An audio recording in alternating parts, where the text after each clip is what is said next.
Thank you, and welcome to this, which is really going to be a whistle-stop tour through mental health in the workplace. I'm Corporate Partnerships Coordinator for Mind. I do 2 days a week with Mind, started at the end of December last year, and my role is really to liaise with businesses throughout Somerset, raising awareness of mental health, encouraging employers rather, to take the mental health of their workforce seriously and encourage some practical steps that they can take to do that, but also encourage organisations to fundraise for us as well. And I'm not talking about that today, but that's always something that's at the back of our mind. As I said, whistle-stop tour. If you've got any questions at the end, I know there's plenty of time at the end, or feel free to contact me directly and we'll see what we can do to answer your questions. So first of all, mental health. What is mental health? As Alistair said at the start, this has been on the agenda for some time now, and certainly before COVID-19, it seemed that you couldn't turn on the news without hearing about some celebrity or some sports person who was talking openly about their mental health or some latest initiative around mental health. That is really, really good news, because I think anything that starts and opens the conversation around mental health can only be a good thing. There is no doubt, though, that there is still stigma around individuals talking about their own mental health and that of others around them as well. So we are nowhere near out of the woods with this yet, and we've got to work hard to continue to bring mental health up so that it can be freely and openly talked about as somebody's physical health would. Now, what do we mean by mental health? I mean, the reality is that our mental health is on a spectrum. So we have good mental health and poor mental health, just like our physical health. And at our best, we are sleeping well, we're making good decisions, we are focused, and we're able to cope with whatever life can throw at us. At the opposite end of the spectrum, we are probably withdrawn from social contact, we're not sleeping well, we're not focused, and we've got a rational mood.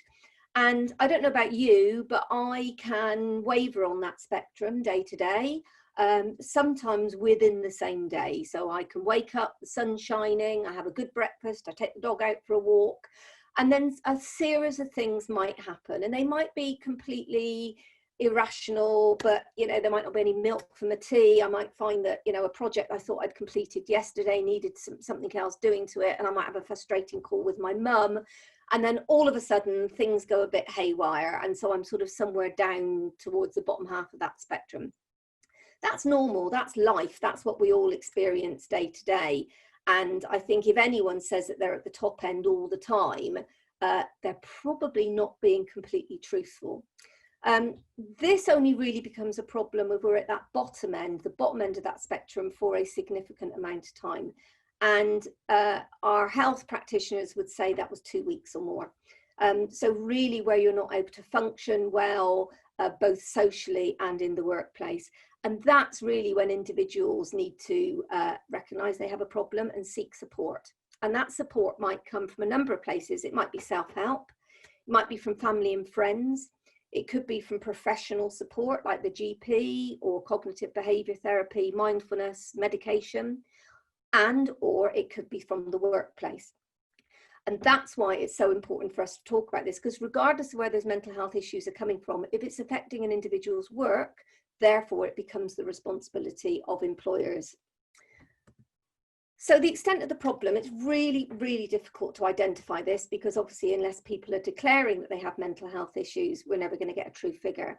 But it's estimated that around about 1 in 4 adults will experience mental illness in a year. That's a huge figure, that's a quarter of the adult population. Now, it's thought that for people in full-time work, that's slightly less, so about 1 in 5, but nonetheless a significant issue. And it is almost guaranteed that somebody in your workplace, if you have more than just a handful of people, will be experiencing some sort of mental health issues. Might not be right down the bottom end of that spectrum, but there will be something going on for them at any point in a year. So this is why it's important that we take it seriously. So just to look at that in a bit more detail. So any 1 week in the UK, around about 250,000 people will go to their GP for a mental health related issue. 250,000, 250,000 people. Now, that's probably a good thing. And actually, a lot of these facts and figures we need to look at in a bit more detail, because actually it's good that people are going to get support. And it is estimated that women are 70% more likely than men to seek support for mental health issues. And I'll come back to that in a bit. Also, at any week in the UK, around about 750,000 prescriptions will be issued for antidepressants. 750,000, that's a huge, huge figure. Now, again, if we look behind those figures, there's no problem with taking antidepressants. If you have a headache, you take a tablet for that. If you had a cold, you take medication for that. So why wouldn't you take medication for mental health issues? I think it becomes a bit of a problem if it's the first line of defense and the only line of defense as well, because there are many other things that individuals can do to help support their mental health as well as medication. And this was the most shocking figure. It's estimated that any week in the UK, 104 people will take their life, 104 suicides. And that's about 1 every 1.5 hours. So whilst we're on this call this morning, somewhere one person is likely to have committed suicide in the UK. And I said about the women are 70% more likely to seek support for mental health. Well, men are 70% more likely to commit suicide. And so you can see from that men are less likely to seek support at early stages. And I think that that's significant if you have a workforce that is predominantly male. Now, I'm making some huge gender, generalizations there, but these are what the statistics are telling us. So the workplace, why is this important? So there are a number of triggers for individuals. I don't want to call them causes of mental health, because that tends to be inbuilt within us. But there are a number of triggers for mental health, and it could be relationships, money, health, it could be a whole range of things, or it could be work-based. But regardless of whether it's work-based or not, if it's affecting that individual's ability to be able to do their work, then it becomes an employer's responsibility, not the sole responsibility, but it does become the employer's responsibility. And I just wanted to look really quickly at some figures that came out of a report earlier this year, but from Deloitte and Mind, refreshing the case for investment in mental health, which if you haven't seen, I'd encourage you to have a look. It's a really interesting report. So one of the headline figures that it is estimated that around about 17.5 million days are lost per year due to mental health absence. That figure has gone up steadily, as you can see, from 2009. Now, I think Darren will probably be talking later about be careful how we interpret these figures, because if you introduce robust mental health policies and practices into your workplace and have improved absence and sickness policy, it might well be that those figures will go up for you in the short term, because actually individuals are going to be more comfortable declaring that they are off work with mental health. But nonetheless, I think that that steady climb does indicate that there are significant increasing issues with mental health in the workplace. This is another graph which I only found yesterday actually, but I thought was really significant. This is about presenteeism in the workplace. So when asked, would you likely to take time off for mental health or go into work regardless, you can see the huge proportion of people that said that are going to come in regardless. Now, I know that people do that with colds. They do that with coughs and flu and a broken finger and all sorts of things. But I suspect that the balance would be a lot more the other way round if we were talking about any other illness. So there's something there about people being able to declare that they have a mental health issue. There's something about people's working practices, about coming into work regardless, and also about presenteeism and what that means for employers. And this Deloitte report estimates that this costs industry between 42 and 45 billion pounds a year, and that's gone up 16% since they last did the report in 2016. And you can see down the left-hand side how it's estimated that that huge figure is built up. So it's important. We know that. Really quickly, and I could do an hour on each of these bullet points, I'm going to look at some of the things that employers can do to actually help support the mental health of their employees. Now, these first four, and certainly the first three, if you haven't got these three in place, then I would say forget doing the rest, okay? It's really important that you have those first 3 or 4 in place. And actually, I've got the first 2 round the wrong way. It's really important that you have commitment from the top in your organisation. if your chief exec and senior managers are only playing lip service to this, this will shine through. Really important you get commitment from the top, and that they lead by example, and that's in their actions as well as their words.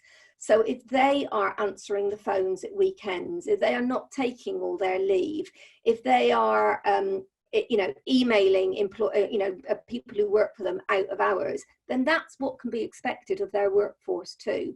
So it's really important that managers lead by example. It's also important that you consult with and listen to your employees. And I was really pleased to see that someone had done staff surveys already. That's really important. Ask them what the issues are.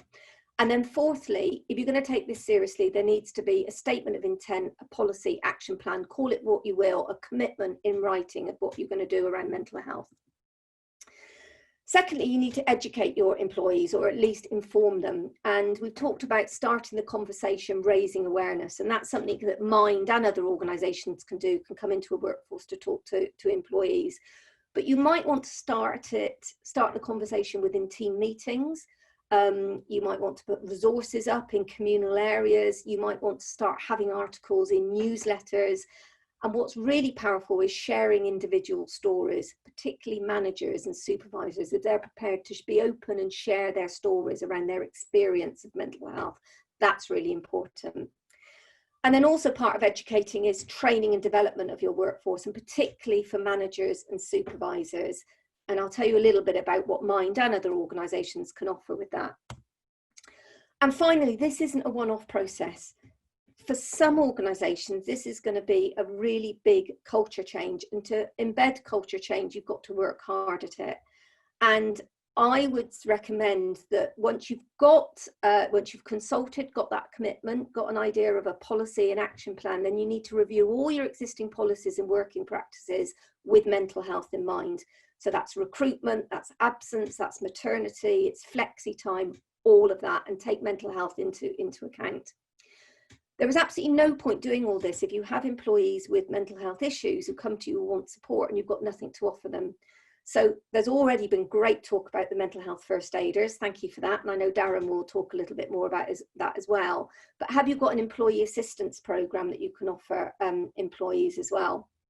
So just make sure there's something there for them. And finally, this, as I said, this is an ongoing process. So you need to embed the culture change, continue to consult with employees, and continue to review. I'm nearly done. I just wanted to put this picture in because this could be, as I said, whole-scale culture change. And we know, don't we, that in our working life, there's always been pinch points where we've had to work, 10, 12-hour days, weekends to get the job done. And, we might all feel like this chap in this picture at times. But if this is happening long-term, long scale, and your managers, senior managers are constantly, working those long hours, and other staff are doing so as well, then there's something wrong in your organisation. And I suggest, that's just one part of mental health, but I suggest that needs to be looked at. So these are some of the things that Mind can offer. This isn't a sales pitch, but I'll tell you these things anyway. There's a whole range of training courses that we can offer, some of which, the first 3 there, we go into organisations and do that for organisations. The Wellbeing at Work workshop on 30th September is something that I'm delivering, and that's an open course, so that's £50 for a 3-hour session. It's going to look at some of the things that you can do in a bit more detail and hopefully share some experiences across organisations. And we've also can help with employee assistance programs, and if nothing else, we've got our 24-hour, 7 days a week Mindline mental health support line, which you can direct employees towards. So you can choose to do nothing, of course. You can choose to put your head in the sand. Of course you can do that, but it has consequences. We've already talked about the financial consequences, but also it's about making you a good employer. So attracting good staff and retaining good staff.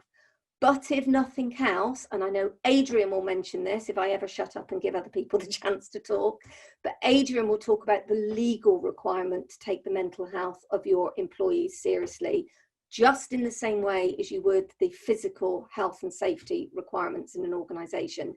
So you cannot ignore it as an organisation. And I know there's been an increase in tribunals, particularly around mental health. And as I say, I'll leave Alistair to talk about that because that's his area of expertise. So I think that's it. That's probably over my 10 minutes. I haven't measured that at all or timed myself, but thank you very much. And if you've got any questions at the end or want to contact me directly about any of the things that I've mentioned or any of those training courses, then please feel free to do so. Wonderful. Thank you. Thanks, Alison. Okay. Yep, I'll just come back to the main screen. Thank you very much. Amazing to see that cost of presenteeism versus the absence cost there. It's something that we really need to address. So yeah, startling figures there. I'm going to hand over to Darren Wilson from Thales, obviously Transformation Director and Site Director, as I said. So Darren, over to you.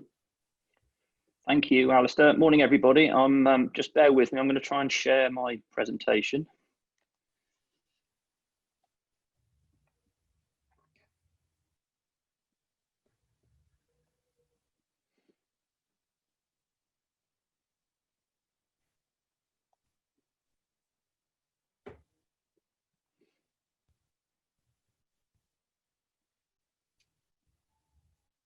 So hopefully everybody can see that. As Alistair introduced me, those are my business titles that I'm employed by Thales for. But what I was drawn to this mental health space started a long time ago when I started to develop as a leader. And I had a very clear view in my mind of what was important, which was people and people development, which led me into becoming a first aider, a mental health first aider, and more recently, an executive coach. So as I'm starting to talk to you, you'll all be forming an image in your mind about who I am and what I do. And of course, that view is going to be informed by your own life experiences. But we're all more than what we can see. And obviously, we are the culmination of our life experiences, starting from a young age, where we start to shape what's important to us, our values, the things that we hold to be true, our beliefs, and the assumptions that we make as a result of that. And that informs the judgments that we make, the way we behave and act as a result. We're all different.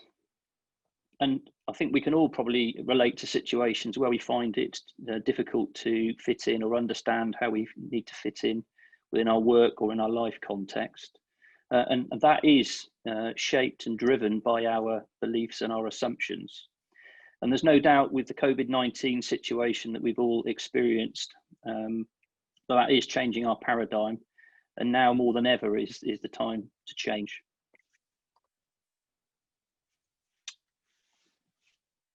But what we can see when we look at somebody is only the bits that are visible above the surface.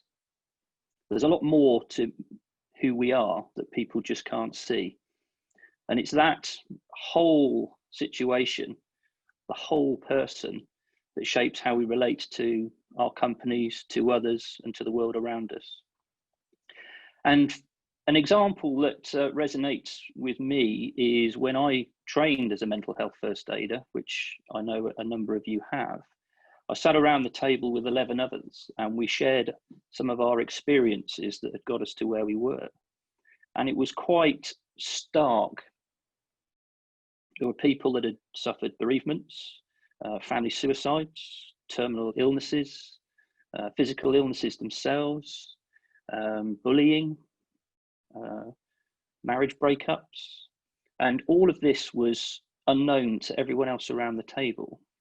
And all these were the things that were sitting below the surface that were influencing people. And the one thing that we took away from that training, more than just the skill of becoming a mental health first aider, was the importance of understanding and getting to know our people better than we do today.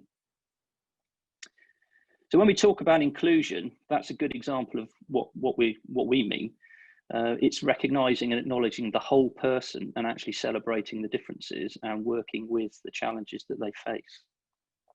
And by signing the Time to Change pledge, Thales as a company has acknowledged that mental health in the workplace is something that is very important, and it's given everybody the permission to talk about it, and that has been happening.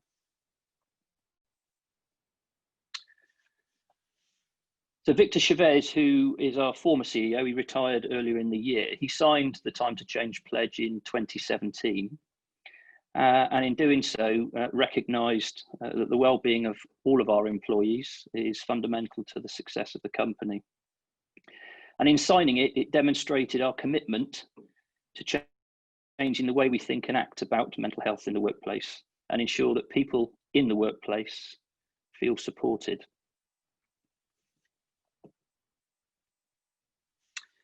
So to move the whole piece forward, we adopted a layered approach to this by first putting in place some of the foundations from which we could build on. And so what I've tried to represent on this slide is from left to right are the sort of stages that we've moved through. And I've added in some of the observations and reflections we've had with what we've experienced through the COVID-19 period. So what has changed? Recruiting practices is one. They used to be largely about fit, with diversity not really being considered at all. So now our processes and practices try to celebrate, acknowledge and embrace the differences that we see in people, recognizing that there's a lot of value that can be drawn from the whole person and not just the skill about the job that we're trying to recruit for. Diversity strategies. Actually, there's always a risk when we look at diversity strategies that what we do is create a tick box mentality, and actually we miss the real value that the whole person can bring. And so those have been broken down, probably not completely yet. There's always more to do, but they've been broken down to focus on the whole person. We looked at improving the capability of our managers and our leaders, so that they're equipped with the tools to manage and encourage everyone to get to know their people more. And that is something that is continuing, and I'll come on to that in a moment. One that's particularly relevant to the current climate is introducing more flexible and smarter ways of working. And by that, we mean really helping people to understand how, when and where they can work most effectively. But in doing that, sort of recognizing that there's a balance that needs to be struck, because some mental health situations do require structure, and we need to recognize that. We've increased the awareness of the support that is already available to all of our employees, to know what it is and how to access it. And the employee assistance program, which Alison mentioned, is a really good example. I myself knew, before I was a mental health first aider, I knew that we had an EAP system, but I didn't know how to access it, and I didn't know what it offered. And that seems to be true of a lot of people in our organisation. And so we've been able to help people understand what it can provide. And what we have seen is a significant increase in the number of people that have accessed that facility. But also reminding people of other benefits that we can receive, such as health insurance, and what aspects, particularly in the context of mental health, what support can be provided through that. And that's also led to more early interventions to act more as a preventative measure, with rehabilitation services being provided to support that. And a very interesting one is how we communicate with our people. I think traditionally, and we can probably all relate to this, that communications can tend to be a bit of a tell, very parental, not very friendly, not very inclusive, not very collaborative.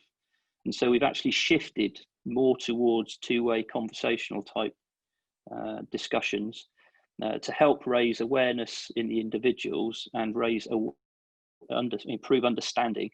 And I think that's something that we've absolutely seen through the COVID situation. So what have we seen that is different? There is a much increased number of conversations taking place around mental health. Difficulties that people are experiencing are being uncovered much earlier, and therefore the support can be provided, and therefore they don't progress to more serious situations. Although there's an example which I will share, which shows the value that this can bring. Very early on in the COVID situation, one of our employees was presenting what you might consider to be some mental health disorders, displaying symptoms of anxiety and depression, and then quite quickly seemed to move more into psychotic episodes with hallucinations and such like. Because of the mechanisms that are in place, we were able to engage with the manager, who was the constant through this situation, and with recommendations going to the GP, we didn't feel that we were getting necessarily the right outcome from that process. And so the manager at one particular point felt that this was getting to a very serious situation and called the ambulance. He was taken to hospital, and the doctor that treated him said actually it was an underlying medical condition that, had it not been treated then, the person would have probably died that night. So I would suggest, on reflection on that case, that had we as an organisation not skilled ourselves with mental health first aid, and the manager aware of what was going on, we could have lost that employee. There's more conversations taking place as well at a senior level. And that, as Alison said, in terms of sponsorship, lead by example, we're seeing very much more of that in the organisation, which is absolutely creating a more inclusive environment and making people feel able to talk. We create a backdrop to build the mental health commitments into our business commitments. And that again is helping to create the environment where it is acceptable and okay to talk about mental health. We've seen a significant increase in the use of the EAP program and an uptake around counselling sessions and therapy that is accessible through that route. And we've moved from back in 2017 from having no mental health first aiders to having over 300 mental health first aiders, which is about 5% of our workforce. And that spans all of our sites across the UK, multiple disciplines and multiple levels of responsibility.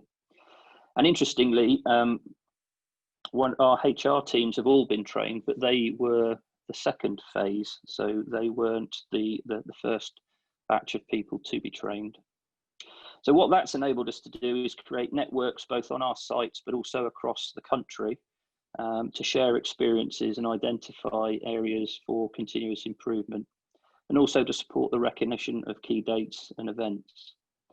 So as Alison mentioned in her presentation, one of the things that we have seen, which is a positive indicator, is that more people feel able to declare mental health reasons for absence, which we are seeing, you could say absence levels rise, but actually we are better informed now of the reasons. So during COVID-19, which clearly has been a very challenging period for everybody, what the company did set out very early was the priorities for this period, and people's safety and well-being is number one priority, and that is reiterated frequently in communications and presentations and briefings. We're seeing more people sharing concerns about their well-being, which is a bit of a challenge, and it's one that perhaps we may pick up in Q&A. But from the Mental Health First Aid Network perspective, it is more difficult to identify when people are finding it challenging, because you don't have that face-to-face contact like you would do if you were all in an office. So regular check-ins to talk to people, to understand what's going on, getting to know them as people has proven to be very, very important. And to support people when they are finding times a little bit challenging, we have enabled people to come back onto our sites to increase their social interaction and reduce their feeling of isolation. Communication has been critical, so frequent and consistent communication with people and people managers has been implemented and delivered with constant reference to the importance of looking after each other and reminding people of the support that's available. And a really positive step was the implementation and launch of the Unmind app, I don't know how many people are familiar with that, but that allows people to check in on their own mental health situation, complete self-assessments, undertake some self-care activity, listen to topical podcasts, and work through learning modules such as how to build your own resilience. And that has been very well received and isn't just available to employees, it's available to employee families as well. And a survey, people survey, was conducted in early May, and that was a bit of a dip check just to understand how people were feeling about the changes that had been imposed following the lockdown. And with a particular focus on the mental health side, the results were very encouraging and about the support that is available, and that's helped shape the company approach as we've moved through the management of the crisis. And a positive consequence as well is that we've seen an increase in the number of people that have stepped forward wishing to be trained as mental health first aiders. So that is something that is effectively giving us some resilience in that network and that capability, but is also creating succession as people move on, change roles, leave the company, retire, etc. So clearly we feel we're taking and have taken positive steps forward, but we can't stand still. There is a lot more to do, and that is the focus for now. So I guess my sort of parting message really is to everybody, and it sounds like there's a lot of action that's already been taken, but you know, if we do want to be in a place in the future where we are really supporting and providing effective support for people in the workplace, then we need to start now. It's never too late to start doing the right thing. Thank you very much. Thanks, Darren. It's fascinating and really great to see that practical example of how that process and that engaging with people's mental health has had such a positive impact. Thank you. Certainly I've got some questions, but we'll do a Q&A session with all our speakers after this, just so that everyone's in the picture. Adrian, I'm going to come to you next. Adrian Poole is Head of Employment for Porter Dodson, who are solicitors. So I will pass over to Adrian. Well, good morning, everyone. I've done my normal, which is to scribble notes throughout the other presentations of key messages. And as per normal, I can't read a darn letter on that page. So I'm just going to ad-lib it as best I can. So I'm a solicitor. I've been working in the area of employment law for more years than I care to remember now. And I'm also a partner of the firm, which generally means that things end up on my plate as far as personnel are concerned. So I have a dual role here. Why am I particularly interested in mental health? Well, my father was a psychiatrist, and he was a local consultant psychiatrist. And what amazed me was the way in which both he and his colleagues were unable to deal with mental health issues. You know, these were the people who you go to if you have a mental health issue, and they simply were not equipped to deal with what they were up against. And a sad fact of the matter was that out of my dad's colleagues, practically all of them died of alcohol or drug abuse. My dad was an exception to the rule. He's no longer with us, but he died of other causes. But that really did shine a light on this issue for me. And it did really make me think that whatever we do and wherever we go, we've got to always be putting front and center mental health issues. If you've heard me speak before, you'll also probably remember me saying that the really frustrating thing about mental health is it's invisible and it's not sexy. So you can have this fantastic story behind a physical illness. You can have the skier who is going down the slalom. He's doing amazing maneuvers and narrowly hits a tree, then goes around a child, spins, hits his head on a rock or breaks his leg, and he's got a really good story to tell. You don't get that with mental health. Mental health is one of those issues which boils away undercover, and because it's invisible, we really do not know how to deal with it, practically speaking. And that's a really big concern. Now, it's a really big concern for me because I am an employer and I advise employers. Now, you might say that I'm being completely disingenuous. You might say, the lawyer manages to make lots of money out of this, thanks very much. Why should he care? Well, we care because actually we see it go wrong day in, day out. And what is so important from my standpoint is that we do get this culture right. But equally, we understand where the flaws in the process are. And I've got a number of themes which I like to come back to, and I think are quite intuitive in many respects.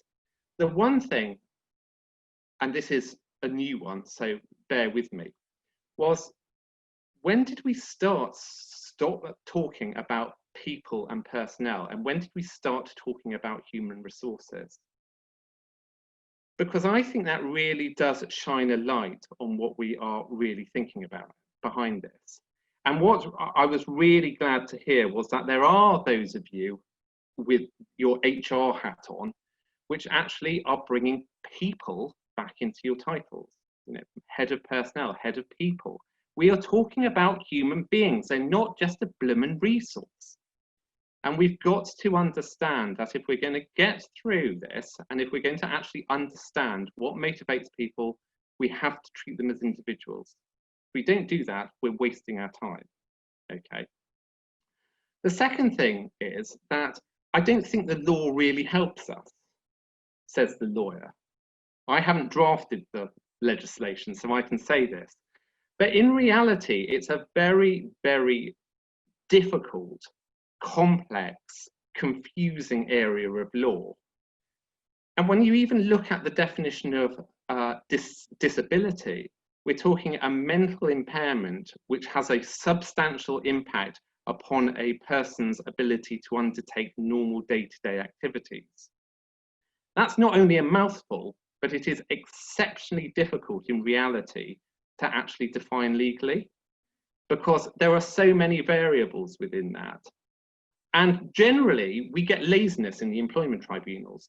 Basically, what your employment tribunal judge generally does is go, where's the medical notes? Where's the evidence that this person has actually got this disability according to the doctor?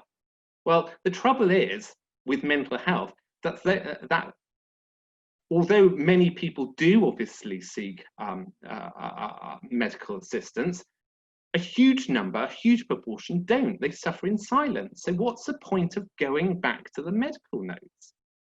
And when it comes to their evidence, they say, I suffer this and I find it difficult to get out of bed in the morning. I can't be motivated. I can't speak to people. If I don't get up in the right way, I'm going to fall over later. And all of that is disregarded because there isn't that medical evidence behind it. So again, we are dealing with a largely disenfranchised sector of the population, or at least that's how I view it. Now that might be music to the ears of employers, but as we've already heard from the other speakers, the difficulty is it doesn't actually get us to where we need to be. British productivity figures are appalling by any stretch. And what we need to do is we need to raise people up. We need to support them. We need to be passionate about what it is that they do. And we really do need to help them through this because it's an epidemic. And as I say, I don't think referring to them as a resource really helps that much. The second concern that I have spoken about at many events is what I call the Simon Cowell effect, which is this notion of the X factor. You've either got it or you haven't got it. And if you haven't got it, you're worthless. When on earth did that ever come part and parcel of our parlance? And how is it that we are allowing ourselves to bring up an entire generation of youngsters, God, don't I sound old, but youngsters who are being fed that if they're not in the right place at the right time, or they don't look the right way, they are somehow disadvantaged. And I think that is a fundamental and criminal wrong. And I think it's something that has to be addressed. And we can all play our part in this, because within any workforce, we should be bringing people up. We should be looking at all aspects of what they do for us, and what we can do for them within that working space. So from recruitment processes through to appraisals, through to supervisions, what we want to do is we want to get our staff to be the very, very best that they can. We need them to be the absolute pinnacle of what they can be, and give them the tools with which to do that. And what frustrates me, even though I make my living out of it, more than anything else, is to see that people do not actually fit a mold, whereupon the employer goes, we need to get rid of this individual. You know, let's dismiss them. They've served their purpose. Well, have they? And what it normally comes down to is it comes down to communication. But the trouble is we're very poor at communication. You know, employers generally do not communicate. They think they do, but they do not actually have a two-way conversation, because there's that sort of employer-employee balance. There are some very good examples, and I don't want to insult you all here, because clearly there are very many businesses who do very, very good things. But what I see day on day, and where, funnily enough, employment issues come, is where you're not having that kind of sensible, grown-up dialogue, whereby individuals speak to each other on a level of equals and actually try and resolve the blooming issue. And it frustrates me immensely, because there is so much potential out there, both on the employer and the employee side, and it's simply not being adequately utilised. So, apart from anything else, I would say get to know your staff, and get to know your staff properly. Because if you get to know them and your staff get to know their colleagues, you will know immediately when something goes wrong. It's great to have first aiders. It's great to have all the other things that Darren and Alison were talking about. But there is no substitute for actually spending the time to get to know your staff. And if you've got a massive staff, then it can be done by cells, it can be done by delegated authority. But the rationale has to be, I actually understand this individual. I know what's going on in this individual's life. I can tell when this individual isn't on par. Even though I don't necessarily think it's a great depiction of mental health, what did certainly ring bells with me was on watching Ricky Gervais's Afterlife, because I don't know how many of you have seen it, but you know, this is the Ricky Gervais character who has suffered a bereavement, and he completely goes to pot. His life is over. He wants to commit suicide, and there's a you know, a sweet, sour comedy edge to it. But what he has behind him is a really good support network. He doesn't think he has, but when it comes to work, his boss is also a relative. So the boss actually understands what he's going through and is able to support him and is able to see and help him move forward. Now, this is what I think we really do need to emulate. So as far as I'm concerned, communication is absolutely key. Communication, if done properly, would kill 90% of employment claims dead tomorrow. It just doesn't happen. The other thing I would say, and this is where I'm really going to cut off my nose to spite my face, is that lawyers aren't actually very good at times. We're not. No, Some aren't particularly emotionally intelligent. And I think what really sets a good employment lawyer apart is someone who can actually drill down and say, do you know what? They don't do it like that. They don't necessarily look at it as a legal dispute which has to be settled, or a piece of litigation which has to be won. Think of the individual behind what we're doing and ask that individual actually what it is that they want. And I have found to very great effect that this actually works. Quite often you get an individual who puts their hands up and says, do you know what? I don't want to be here. Why are we having this conversation? Why are you taking me through disciplinary or performance management? All this is doing is creating more hurt when I'm already in a very, very difficult place. What I want is I want you to help me find a solution to this problem. And just sometimes that solution is, okay, we'll go our separate ways, but we'll go our separate ways as friends, and we will ensure that you are adequately supported to some degree moving forward. Much better that than being in an employment tribunal or in a court, smashing 7 bells out of each other. It's also a lot cheaper. So I think in reality, we've just got to take a step back. We've got to hear all of the good things which are going on. We've also got to put ourselves very much in the place of the individual who is suffering and try and have a little bit more empathy with that, but also be a bit more blooming grown up about it. It's not a them and us situation. We do not have to be in dispute to resolve an employment issue. Communication key.